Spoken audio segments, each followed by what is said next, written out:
Hey everyone, welcome to The Field Between. My name is Ahmed. I'm Yasmin. And today we're very lucky to be joined again by two-time returning champion, Hossam el-Hamalawy, a revolutionary journalist now based in Berlin. You can find his work on Substack at Arabawi and check out the Egypt's security sector newsletter as well. Welcome to the show. Thank you, Ahmed. Thank you, Yasmin. It's always good to be back.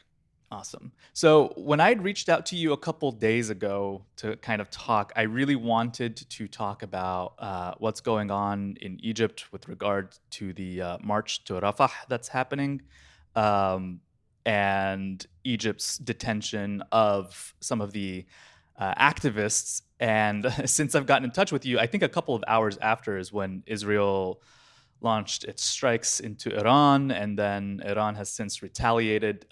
And I definitely want to get to that and what Egypt's place within that conflict might be and what the fallout might be.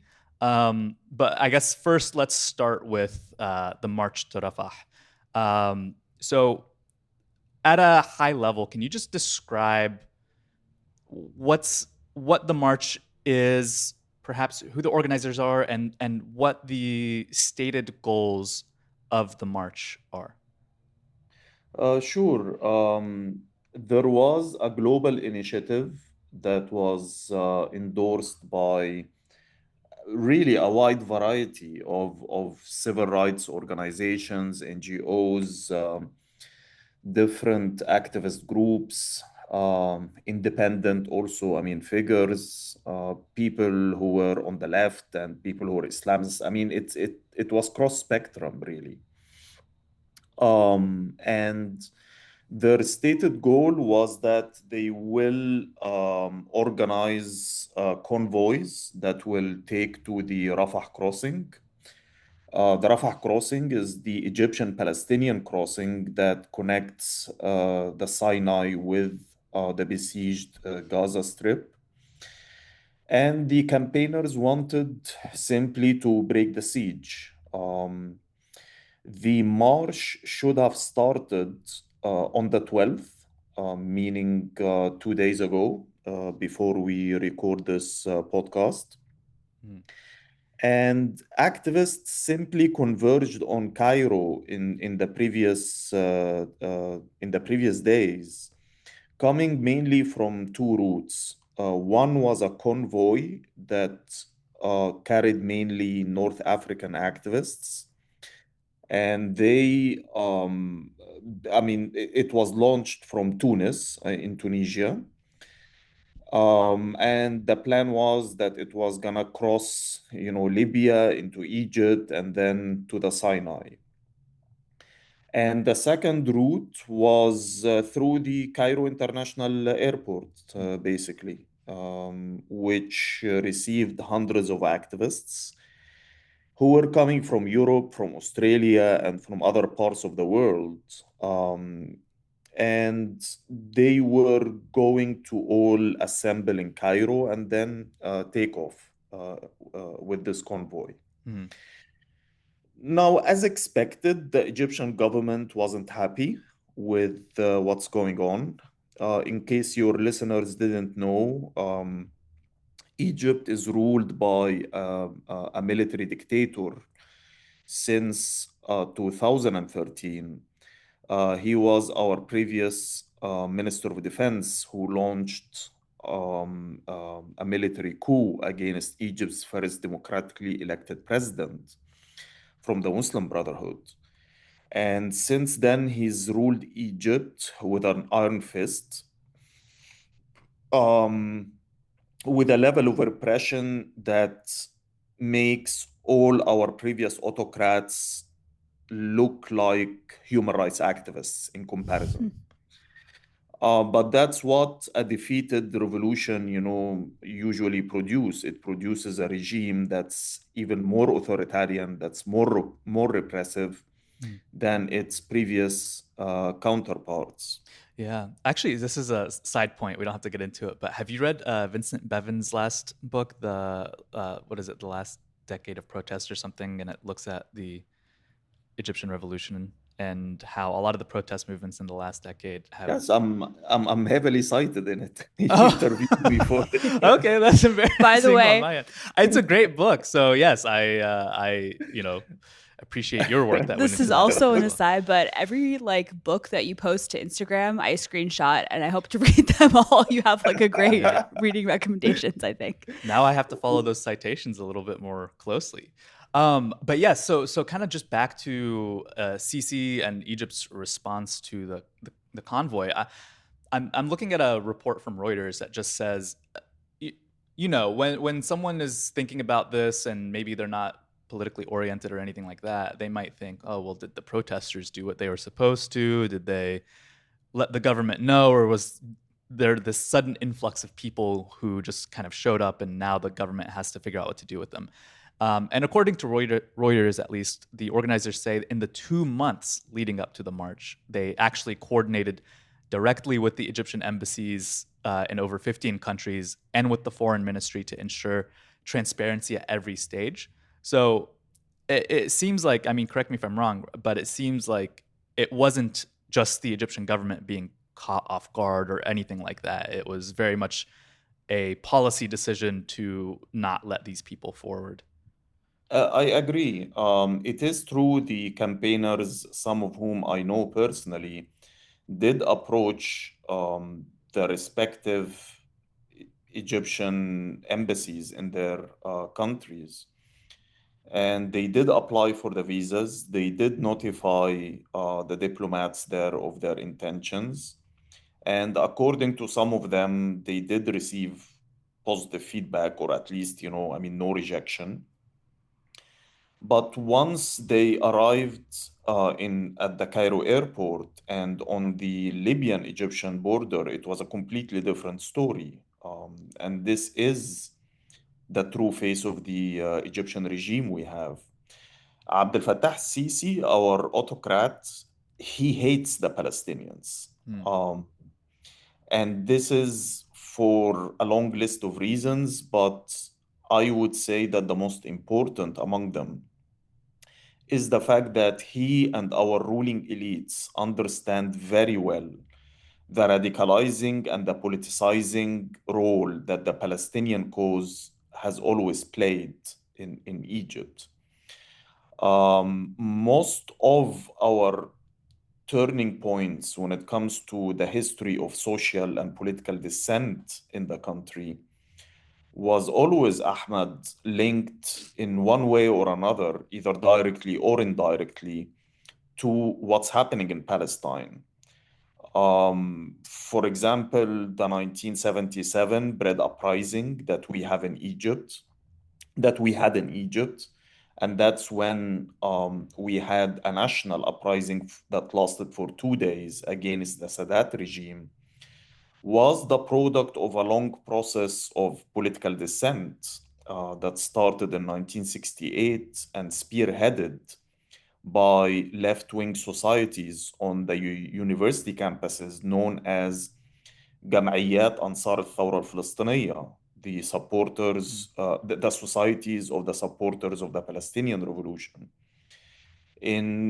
When it comes to the 2011 Egyptian Revolution, it started as a process back in the year 2000 with the outbreak of the Second Palestinian Intifada. And most of the revolutionary leaders who organized the uprising in 2011, um, most of us, we came from the ranks of the Palestine Solidarity movement. So Sisi has been exacting revenge against every single cause adopted by the revolutionaries. And on top of them, of course, comes the Palestinian cause. This is also a regime that's very allergic and very phobic of crowds. Mm. Yeah. This is its raison d'etre, finishing off and eradicating whatever public assemblies we have in any public spaces. You can see that not just even when it comes to political protests. Our football matches, for example, they used to be played without fans in the stadium. And then they allowed only very small numbers because they don't want crowds assembling. Cairo and the other urban centers have been restructured over the past decade following the coup in order to eradicate any public spaces where Egyptians could assemble. Um, so this is built into the genes, I mean, of the regime that we have today. So the idea that you have hundreds of activists who would simply show up, even if they had notified the authorities in advance, and they go and they stage a protest on the borders, the regime had a knee-jerk reaction Right. immediately. They wouldn't mind sending their own thugs, their own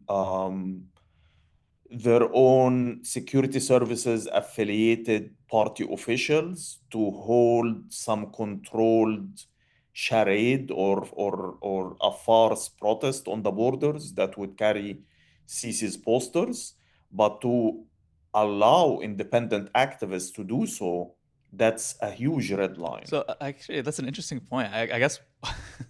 So you're saying they'd be willing to have a staged fake protest of a bunch They of did that already, they. a few Oh, times. okay. I actually had not followed that. I mean, I guess because it wasn't really much of anything. But so you're saying that they have actually had these fake protests at the border with Yeah. CC's hired thugs. Okay, and they just where carry his where posters. Sisi gaslight the international public opinion about the fact that, oh, it's not us in Egypt who are shutting down the Rafah crossing, it's the Israelis. Hmm. And then, those thugs would just appear with Sisi's posters and would chant, for Sisi, and that we give him the mandate to protect Egypt's national security, blah, blah, blah, blah, blah.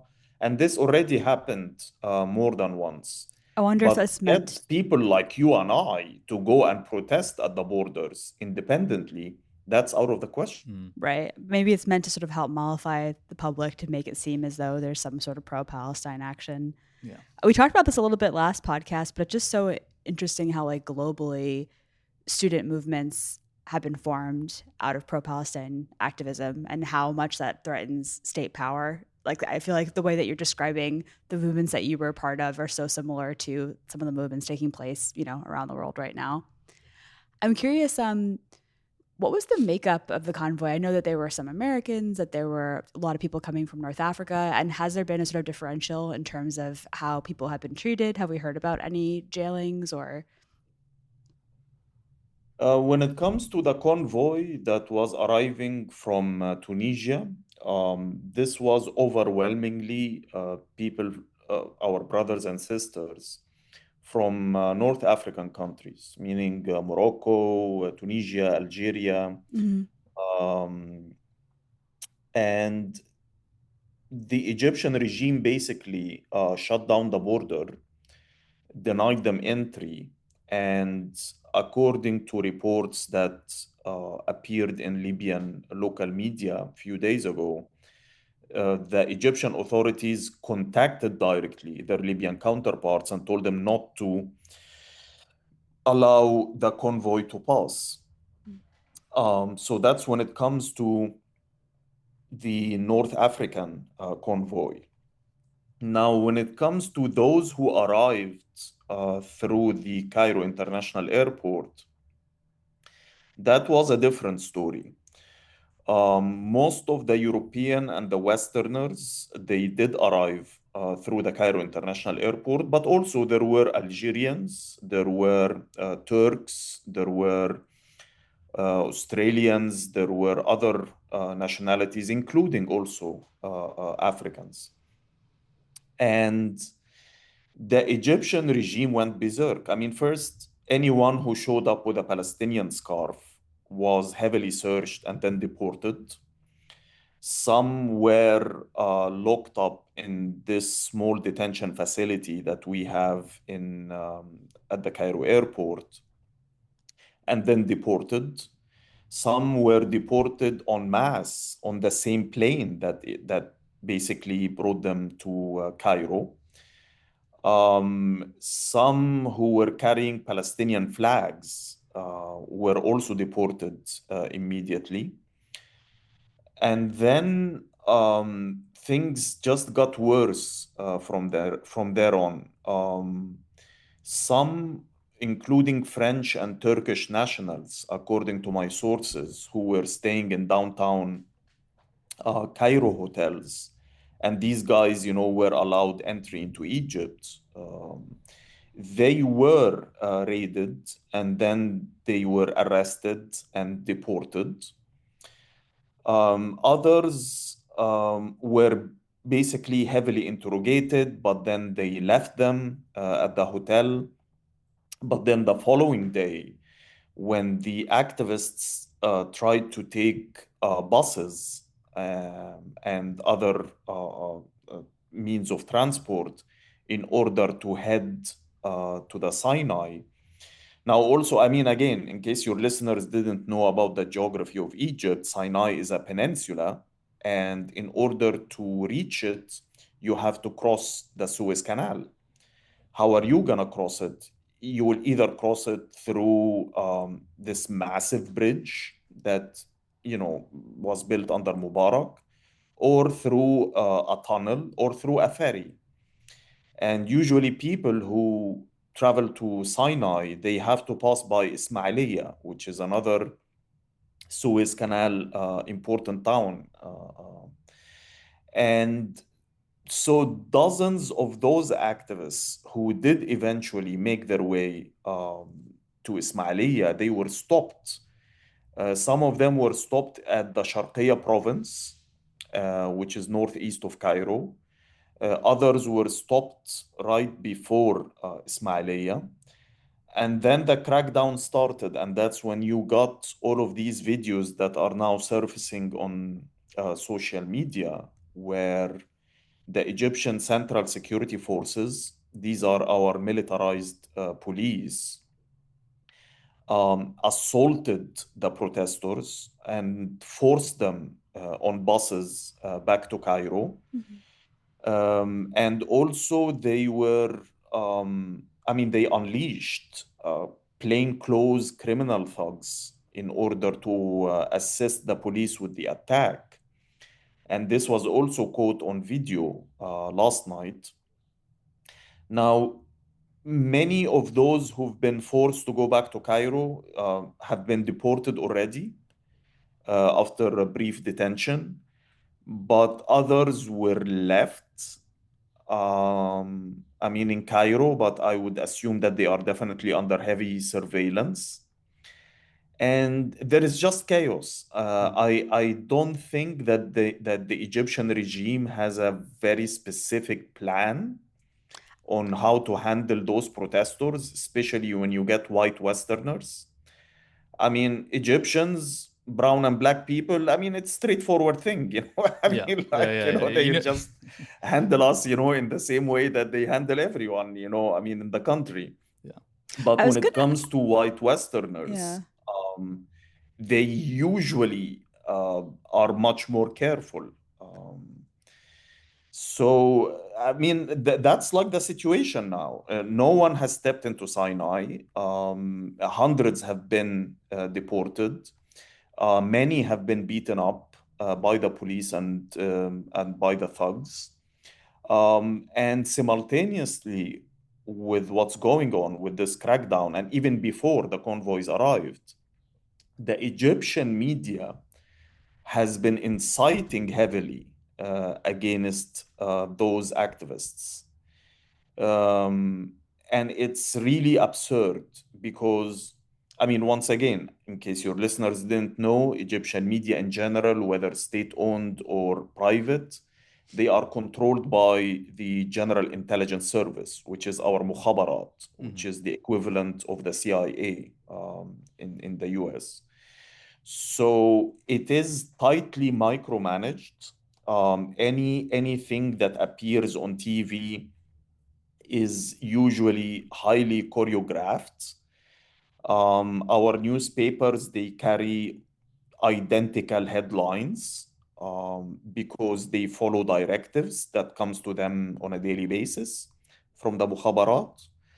So Egyptian regime publicists have been inciting heavily, first accusing the convoy activists of a conspiracy to embarrass Egypt internationally, accusing the convoys of being part of an Israeli conspiracy that How? aims at creating chaos at the border Mm. so that Israel can exploit such chaos and execute the transfer of the Palestinians into Sinai. And all other like Orwellian, I mean, kind of stories that they have been propagating. Yeah. Uh, yeah, so I mean that's where it stands now, Ahmed. So I do want to pause for a second on just the tactics that the Egyptian government has taken against some of these protesters, right? So a lot of people fly in. People tend to see, at least this is kind of from my social media feed, right? When I look at random videos and Egypt pops up, there's this perception that Egypt is like a dysfunctional country where someone has like a crane that's operating on top of a demolished building or something, and it's just chaos and not planned and not capable. But when it comes to the surveillance of activists who have flown in from all around the world and have taken convoys from other parts of the world, Egypt's at least security apparatus seems quite competent in its ability to surveil an influx of activists, to the point of even letting them in the country, finding out what hotels they're staying in, and making sure that they're sending pairs of uh, you know ununiformed thugs to just follow them around and either detain them or do what you will with them, right? And then stop them at multiple checkpoints. So it seems like they're at least able to mobilize on that end, even though they're not able to mobilize for um, for the sake of Palestinians and for the sake of Egyptian people in other regards. I also do just want to point out the similarities. I mean, still things are definitely nowhere near as severe in the US, but just thinking about what's been going on with the ICE raids and the protests with regards to that, we're seeing a lot of the same tactics We're of having a military parade today. we're having a military parade today, and we forgot to get our tickets, so we're gonna be punished. But yeah, just sending unarmed thugs again to people's homes and to people's neighborhoods to surveil and to kidnap and detain people extrajudiciously, it seems like, and it kind of is no wonder why Trump and Sisi are just so fond of one another. Yeah, Sisi is Trump's favorite dictator, as you all know. But there is, if you think that they are doing this whole surveillance and repression in a competent manner, competent, of course, between like quotes, Yeah, you have to thank their Western sponsors. yeah. At the end of the day, the Egyptians did buy tons of surveillance technology from the West and from Israel itself. Oh. Egyptian police and the Egyptian military and other intelligence agencies are trained by their Western counterparts. That I knew. Are they also taking? I mean, I knew that the U.S. was obviously giving weapons and doing training as well. But is Egypt's police and military being trained by Israeli military and police? No, but Egypt has been buying surveillance software Mm. from the Israelis. This has been documented, and for example, the former presidential candidate, Tantawi, his iPhone was hacked using the NSO software that the Egyptians basically bought from the Israelis. Mm. So on that level, there is some cooperation.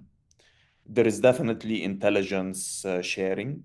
Um, but no, I mean, we're not being trained directly by the Israelis, but definitely by our Western counterparts. And we do export our expertise to the global South, unfortunately. Yeah.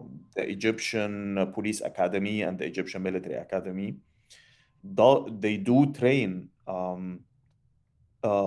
military and police officials from Africa, from Asia, and from other global South countries.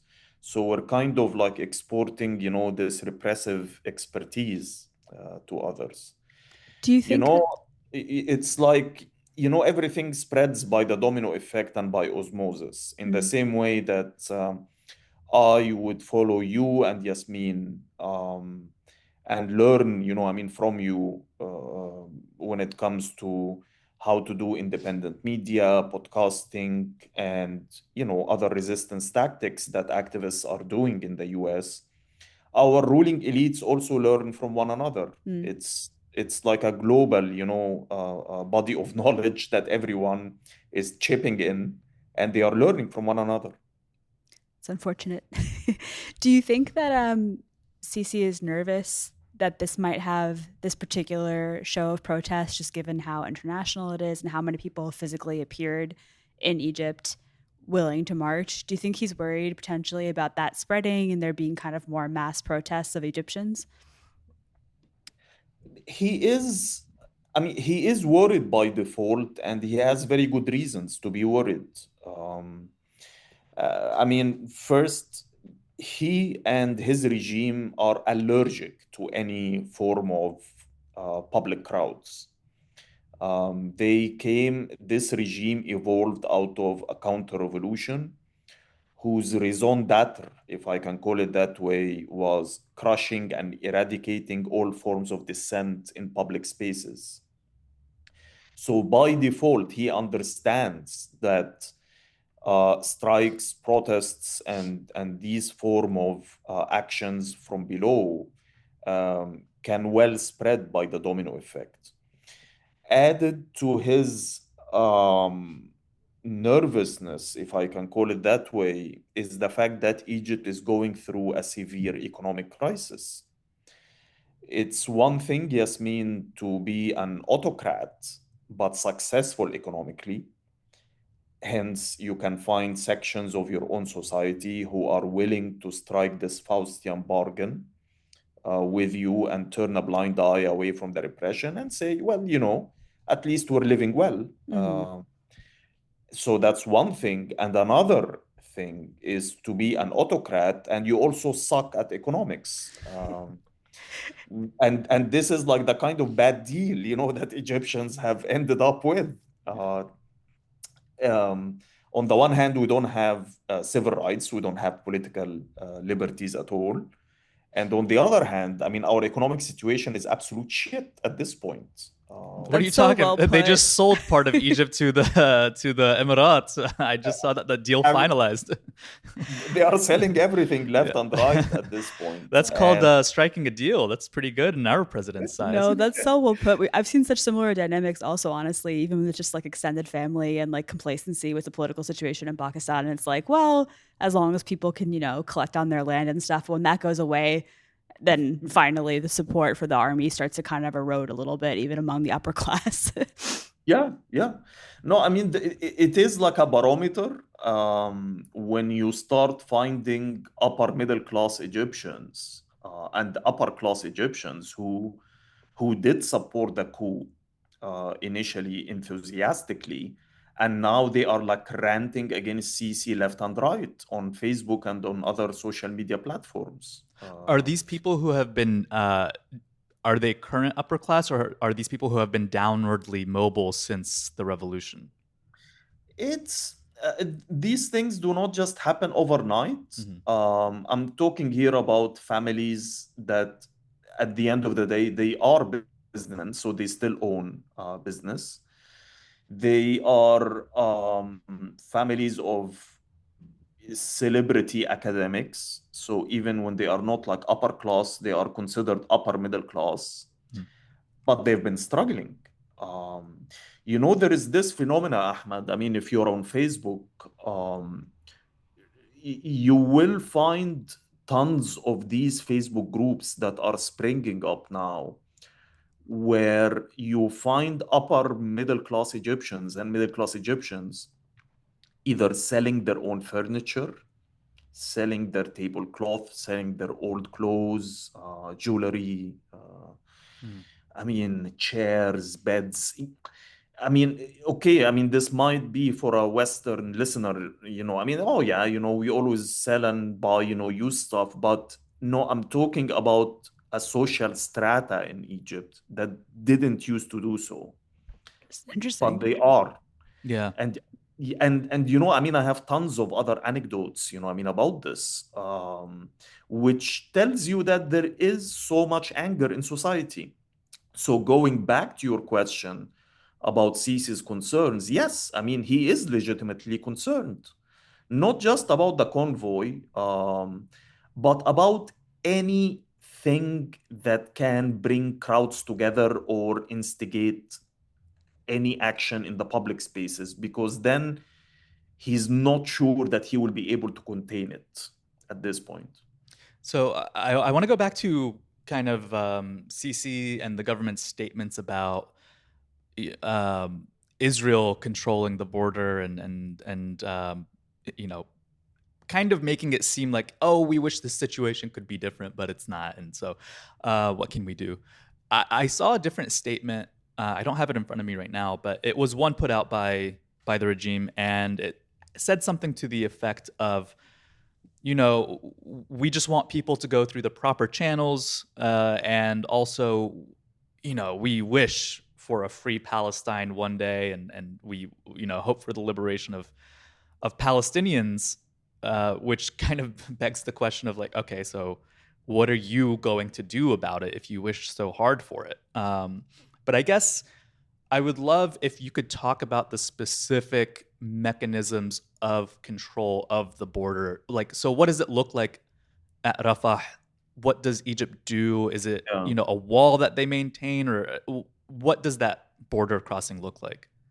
This is a very important question because that's what the Egyptian regime is gaslighting everyone when it comes to it. So you do have the Gaza Strip, and the only crossing that is not in theory controlled by Israel is the one that it shares with Egypt, which is the Rafah crossing. This is an Egyptian Palestinian crossing, essentially. Since Hamas took over power in 2007, and at the time we were ruled by Hosni Mubarak, Egypt started to besiege Gaza. It was part of the siege of Gaza. And it was an on and off thing. Some people say that, Mubarak did turn a blind eye towards the tunnels to an extent in order to not to plunge the strip into a humanitarian disaster. I honestly dispute this, Mhm. but this is not our topic now to discuss, and it does need some historians' intervention in that regards. But since the 2013 military coup, Sisi again has been exacting revenge against the Palestinians, and you had an insurgency also in Sinai, which the regime tried to blame Hamas and the Gazans for. So the Rafah crossing was closed for prolonged periods. This caused, of course, a humanitarian disaster and an economic crisis in the besieged strip. But then, when you fast forward to 2017, you started to have some rapprochement actually between the regime and Hamas in the strip. And basically, the Egyptian military was going through a disastrous counterinsurgency campaign in the Sinai. And they eventually reached the conclusion that they needed Hamas's help when it comes to policing the border, so that some of the takfiris and the Salafis, the Salafi jihadis who were part of the insurgency, and they were slipping back and forth between Gaza and Sinai, that this flow would be stopped. And Hamas was more than happy to help because, I mean, I know that Westerners tend to lump up, all Islamists all together in one basket, but, this is stupid. There are differences among them. And the Salafi jihadis of the Strip, they were against Hamas's rule, and Hamas had to engage in a military conflict with them on occasions. So the rapprochement started, and Egypt relatively eased the siege. But then, with the start of this war, Sisi shut down the Rafah crossing and only allowed in aid into Gaza only with Israel's permission, and did not allow any of the injured to leave the Strip, also except without Israel's permission. Now, the stated justification for this, Sisi said, well, if we send in the aid, the Israelis will bomb it. But guess what? Never in our history, in the previous wars, did Egypt ever ask for Israel's permission to send in aid or to allow the injured to be evacuated into Egyptian hospitals? This never happened. It never happened in our history. So they weren't even willing to take the, risk. It was just kind of they're gaslighting or telling their own people to say, it's like, well, if we did it, this is what would happen. But behind the scenes, there's no evidence that they even tried. No, they didn't. But I understand why he did so. I mean, he did so, number one, because he's a coward. Number two, it's because he's complicit and he wants to see Hamas terminated. Thirdly, Egypt has lost its regional clout. Egypt is a very, very weak state at this point. There was a time, I mean, even under Mubarak, when we used to even lament, the loss of Egypt's soft power in the region and its political weight. But even under Mubarak, if he had sent in aid convoys, the Israelis wouldn't dare to touch it. Under Morsi in December 2012, when we had also an Israeli war on Gaza, Morsi sent in his prime minister in one of those convoys, and Israel would not dare to touch it. Now, you fast forward till today. Imagine this scenario, yes, the Israelis are imposing a siege on Gaza, and Sisi decides, well, guess what? I am taking one of the convoys and I will be in it. Yeah. And I will head to the Strip. And if the Israelis want to bomb it, bomb it. I mean, he could have done that, but he's a coward. Yeah. He could have sent in his prime minister. He could have sent in his minister of defense in one of those convoys. Many international and Egyptian activists did volunteer, and they stated publicly that they are more than happy to take this risk and go as human shields, for these convoys. But he didn't do that. Moreover, Ahmed, what's also very tragic is that those Palestinians who've been allowed, between also quotes, to leave the Strip, they had to pay tons of bribes to Ibrahim al-Arjani, who is one of the tribal militiamen in Sinai, and who is now turned into a businessman, and he acts as a front for the security services. So they were extorting money out of desperate Palestinians. Yeah. And those Palestinians who did eventually make it into Egyptian hospitals, by the way, they are under siege, meaning they don't have their mobile phones. They are not allowed outside visits. They are not allowed outside contacts with anyone. So they are kind of they are imprisoned, more or less, in those hospitals. Yeah. So it is, a very, very disastrous and shameful episode in our history. And this is all thanks to Sisi and his gaslighting. Yeah, I think that's a really important point because even short of sending himself in and making a big show of it and breaking the siege, or sending any one of his cabinet ministers or anyone from like a delegation to essentially go and to the border and break the siege, it seems like a relatively simple thing for the government to have done. And the way that they talk about it, at least, has also permeated in the West, right? So when people talk about Rafah here, it often is somewhat sympathetic to Egypt. And they're saying that, well, Egypt is in a tough position because if they suddenly open the Rafah crossing, then they're also contributing to the displacement of Palestinians.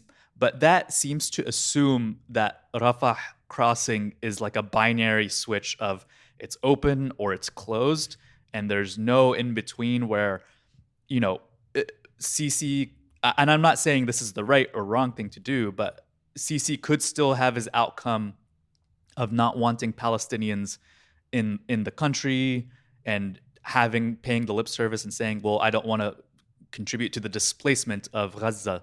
And but you could have some aid penetrate into Gaza through the Rafah crossing, right? Like they could have at this point, and correct me if I'm wrong, had a pretty steady flow of aid into Gaza this whole time through Rafah if Sisi wanted it to happen. They would probably come under Israeli fire, right? I mean, I think what Hossam at least let me know, right? Like it seems like if he wanted to break that siege at this end, and if he was adamant about pushing through, either with himself and like saying like, hey, we're not going to let people in or out, but we're going to let aid in because now we're at the point of people not just dying for bombing, but from starvation. That could have happened. And I think the Israelis, I mean, I can't predict what their reaction would have been, but I have a hard time believing that they would have shot at Egyptian military convoy if Egypt just decided that they were going to break that siege on that front. Exactly. I don't see Israel, bombing a convoy that has Sisi, in it. I don't see them even bombing a convoy that would have Egypt's prime minister, for example. And this is not a far-fetched scenario. We've seen this before in December 2012. Morsi sent in his prime minister on a convoy. And it's really ironic, Ahmed, that, among the reasons that the coup supporters were lobbying for Sisi after 2013, and this was part of the regime's discourse, was that Morsi and the Ikhwan had led to the dwindling of Egypt's regional power. But it's Sisi who will bring back, who will make Egypt great again, more or less. And there was this poorly photoshopped posters that were circulating in the social media with Sisi's face on it, and in the background there is a lion, and then there is like Nasser, and it was really horrible. It was so bad, so embarrassing, but it shows you like, this was the discourse, this was the whole plan. So how come Egypt's strongman, who has made Egypt great again, cannot even let in a single truck through the Rafah crossing, which is an Egyptian-Palestinian crossing, except with Israel's permission? It just exposes him even more. And yes, among the reasons that he's been putting forward was that I'm disrupting Israel's scheme for transfer, and if I open the Rafah crossing, there will be this like flood of Palestinians who will just come out of Gaza and they will never return. Now, of course, this is rubbish. We know that this is rubbish. The Palestinians do not want to leave their land. But and that's the ironic thing, thanks to the siege that has been part of, Gaza now has become uninhabitable. It's not, and I am sure that there are Palestinians who are ordinary human beings like you and I, and they just want to live securely and in peace, and they are thinking about their kids and their families. And now, when they look around and they don't find any form of means to support themselves, that they will start thinking of that, okay, we gotta leave somehow. But if you had opened the crossing from the beginning, treated the injured from the beginning, let in aid so as not to starve the people inside, and you would have helped their sumud, their steadfastness. You would have helped their resistance. Um, and this is not really like some utopian or very difficult scenario to imagine. I'm talking here about the bare minimum. I'm not talking about like a Saladin kind of like scenario where you will send in, the Egyptian military in order to liberate, Palestine from the river of the sea. I'm just talking about sending in food. Yeah. Yeah. Yeah, exactly. It's the bare minimum, and I don't. It it would have only benefited him if he wanted to even still maintain the level of repression against Egyptians that he wants to have currently.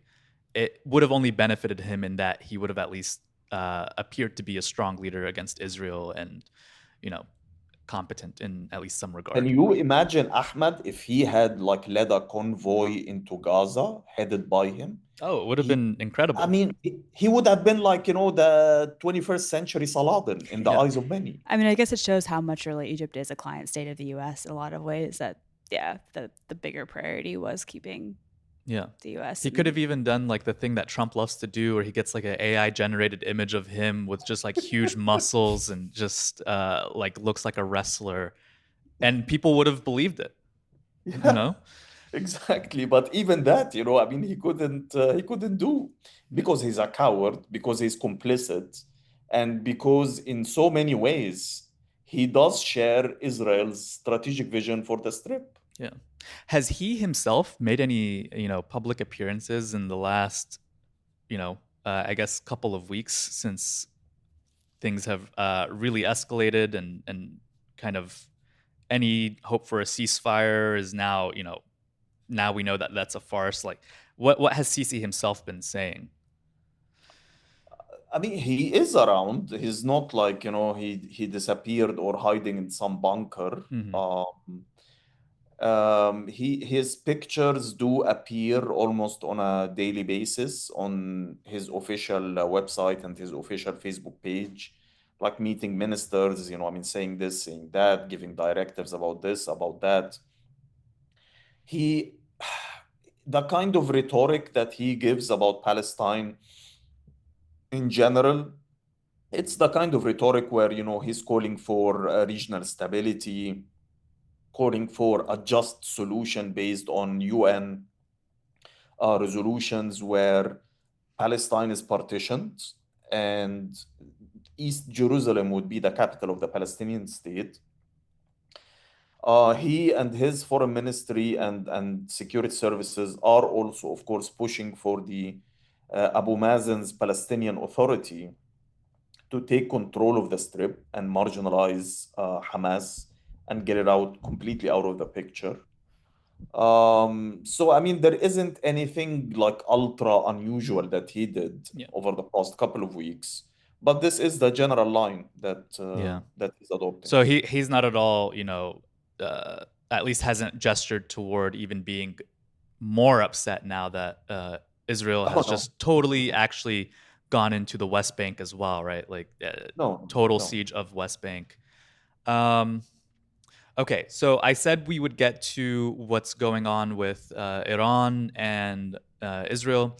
So I guess could you give us a sense of how you see whether this changes Egypt's role in all of this? The this obviously the escalation from Israel's part, striking Iran, and then Iran striking back, sending a couple hundred or 100 drones or so into Tel Aviv.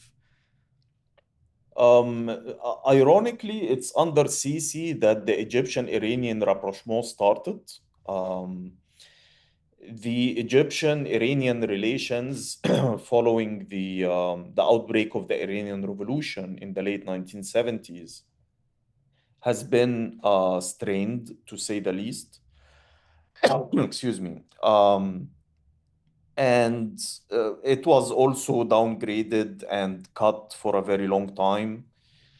But it's only in recent years that part of the Gulf rapprochement with Iran, following, I mean, the tensions that existed since Mohammed bin Salman, showed up in the scene. Egypt also followed its Gulf sponsors and started to ease up relations with Iran. And the Iranian foreign minister, for example, I mean, has been coming and going between Cairo and Tehran over the past few months. Egypt did denounce officially the Israeli attack on Iran, but will that change Egypt's diplomatic relations with Israel? No, the answer is no. Will that pit Egypt against Israel or into some alliance with Iran, militarily or politically? No, the answer is no. Ironically and shamefully, actually, the only direct impact that happened after the strike yesterday is that the Israeli gas exports into Egypt, which Egypt is dependent upon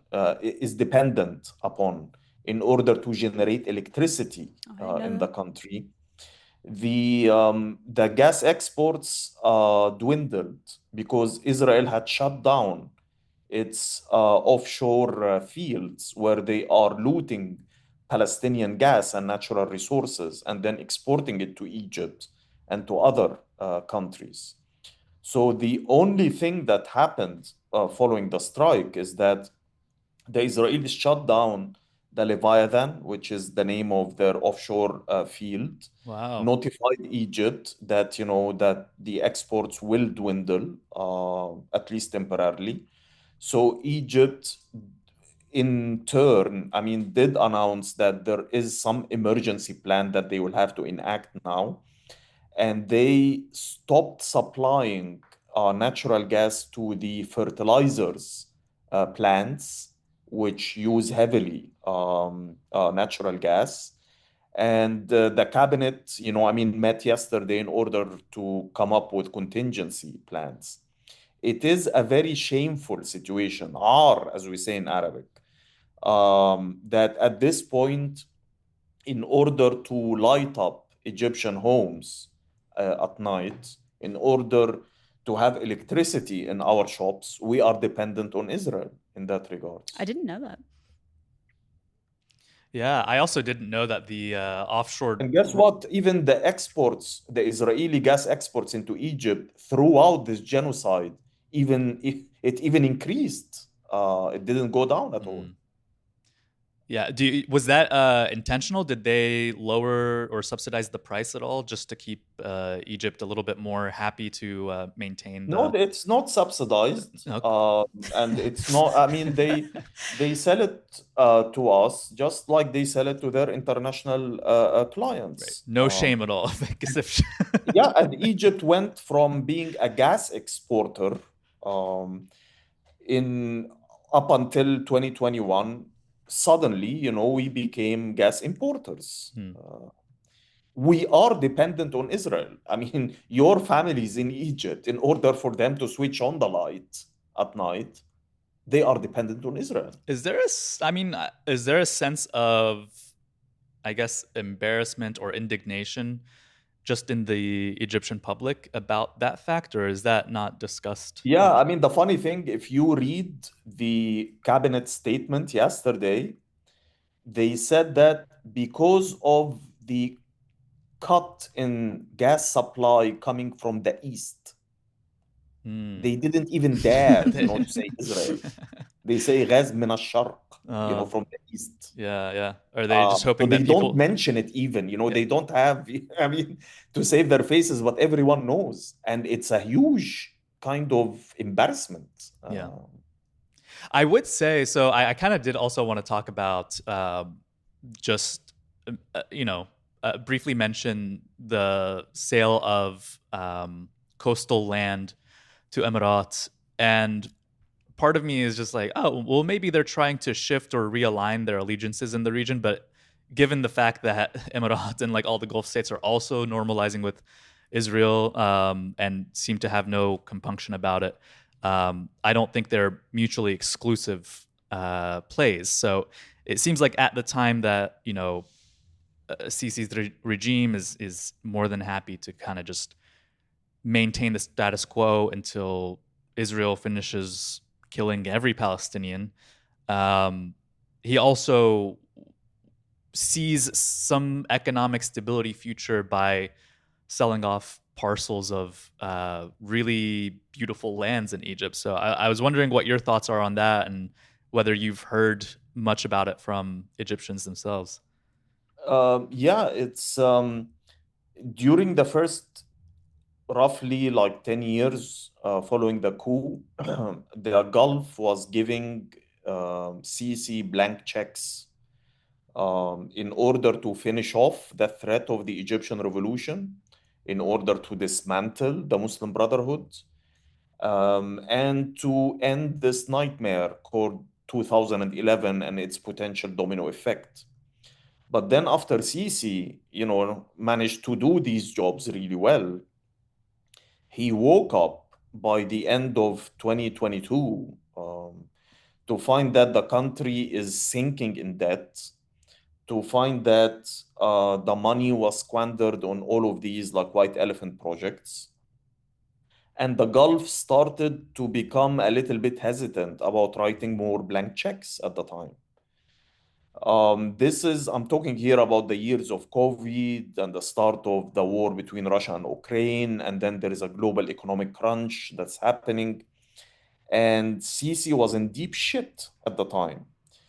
He has, for example, this statement from that year, which was taken off immediately afterwards from most of the news websites, where he was saying something along the line of, some of our brothers in Arab countries, they think that Egypt is incapable, but and he was like lamenting, the kind of hesitation, I mean, to give him money, more or less. Mhm. It was a very shameful and scandalous statement. But then comes the war on Gaza, and he played his cards really well. He played once again with the card of the regional instability. Uh, and that's when the Europeans, that's when the Arab Gulf states all like, forgot whatever criticisms they had against his regime, whether it's about the economic mismanagement or, the kind of rhetoric that they used to give about human rights.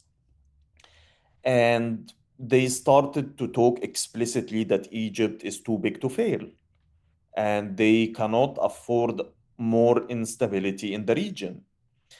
And as for Sisi and his regime officials, they have been scaring Europe off with the potential of hordes of black and brown people invading the shores of, southern Europe if Egypt, collapses and what have you. So that's when they started showering him again with money. In the case of the Gulf states like the UAE and Saudi Arabia, mainly, but other also GCC countries, they are interested in taking over state assets in exchange for the money that they are showering this regime with.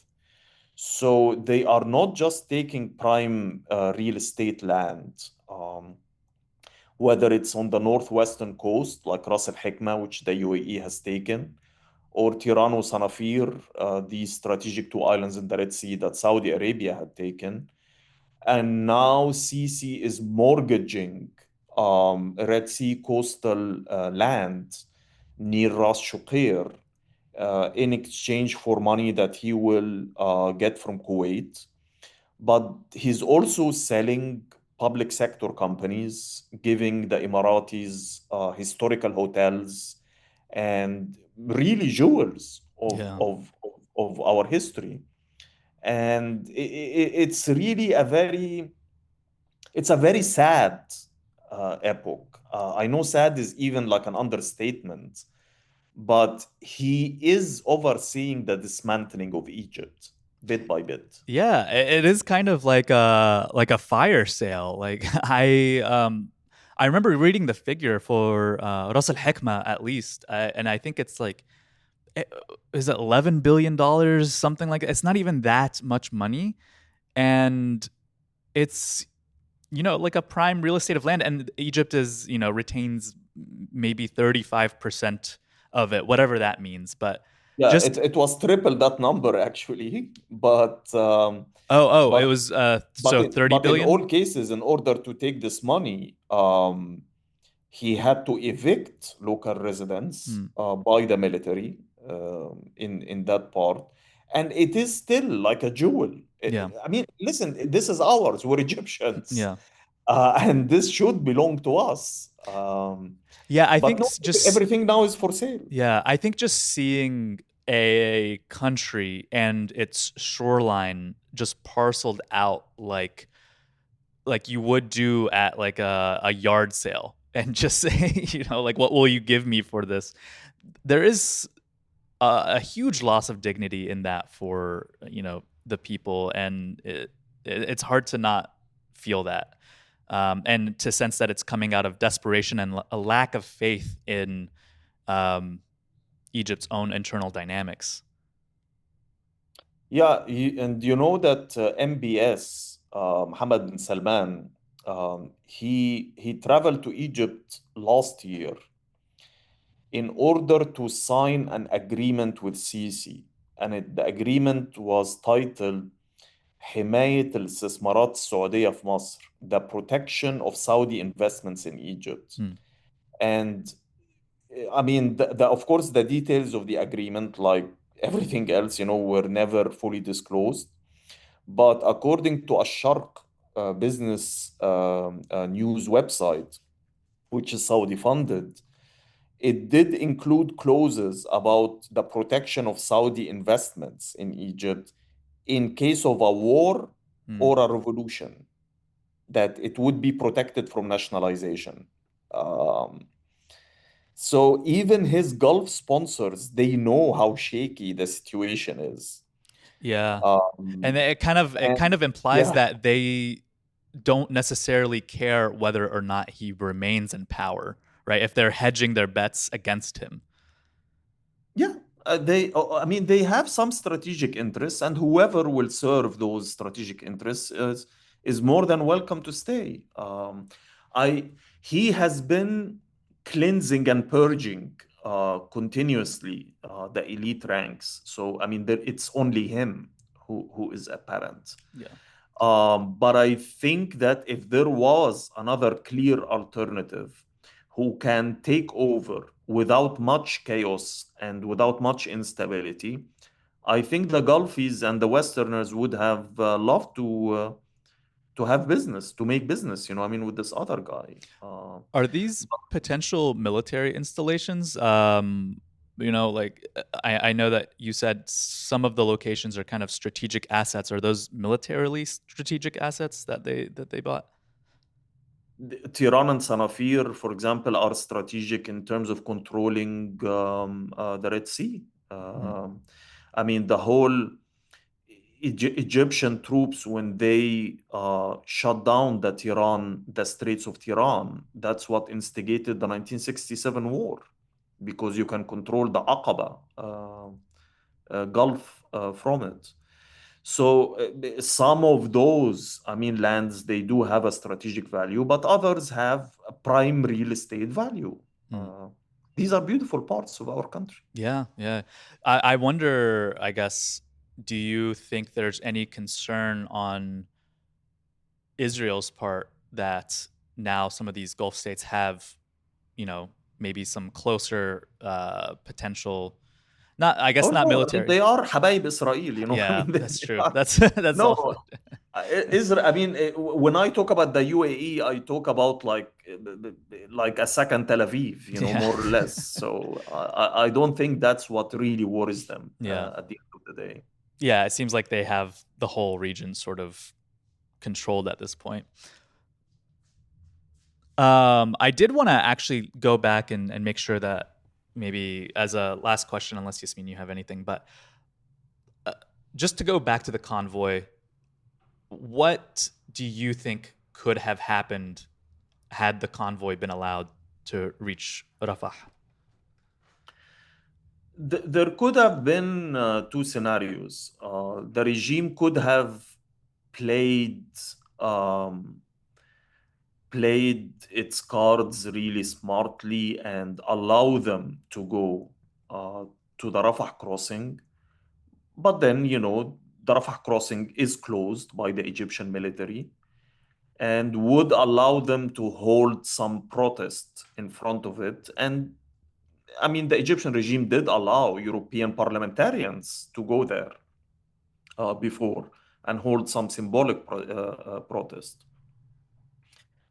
Or to actually allow them, to open the Rafah crossing and to allow them, all of these like white Westerners and others, to go with the 8 convoys. And then Israel would be left with this choice. Are you going to bomb those civilian unarmed Western activists who are trying to cross into Gaza? Or will you allow them? But I think that, I mean, number one, I mean, this regime is cowards and it's always phobic towards any public movements that they don't control. But secondly, I think they were even more worried about the fact that if that convoy actually managed to break the siege, it will be the start of so many other convoys Yeah. to follow. Um, and they would then lose control. They don't know what will happen. And I think it's this fear of losing control that usually like guides CIS's actions in general. Yeah. Okay. Well, we'll leave it there. Hossam el-Hamalawy, thank you so much for joining us. Could No, the you? pleasure was all mine, Ahmed. It's always good to speak to you and Yasmin. We gotta And come out. We were I just. follow your podcast religiously, and I wish you all the luck, guys. Thank you. We've been talking about. We really, if we ever get to Berlin, we got to get to Berlin. We'd love to, meet up. It'd be a blast. Definitely. Yeah. But you'll have to bring with you some of this stuff that you've been baking I, and posting photos of Are on you an Ala Instagram. aspiring baker? Oh, no, I mean, it's one of the skills that I lack. That's why I'm very envious of anyone who can do it. It is helpful to have someone around who can bake for Yeah, you. and That's Ahmed is ideal. very inspiring in that but at regard. least you're in, you're in Germany. You're in places where you can actually get good bread. But could you please just remind everyone where they can follow you and follow your work? Sure. On Twitter, my handle is Arabawi, and also I do publish weekly reports on Substack. If you just Google my name or search for my name, you will find them. Cool. All right. Well, thank you so much for joining, and hope to have you again in the future. I look forward to.